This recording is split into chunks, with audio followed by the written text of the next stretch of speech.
World Ayurveda Congress and आरोग्य expo है वो मिनिस्ट्री ऑफ आयुष भी सपोर्ट करता है और विज्ञान भारती और कई सारी देश की जानी मानी संस्था इकट्ठा होके ये जो एक मिनिस्ट्री आयुष सपोर्टेड जो पहल है उसमें ये 9th चैप्टर उसका गोवा में होगा और उसका over 4,500 registered participants from all across 53 countries वहां आएंगे. 400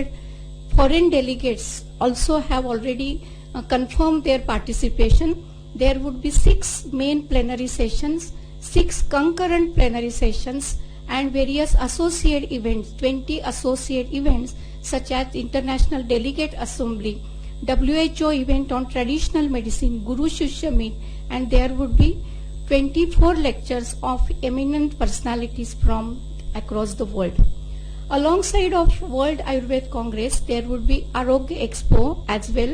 where more than 215 companies, leading Ayurveda brands, medicine manufacturers, and Ayurveda-related educationals and research and development institution have also confirmed their participation.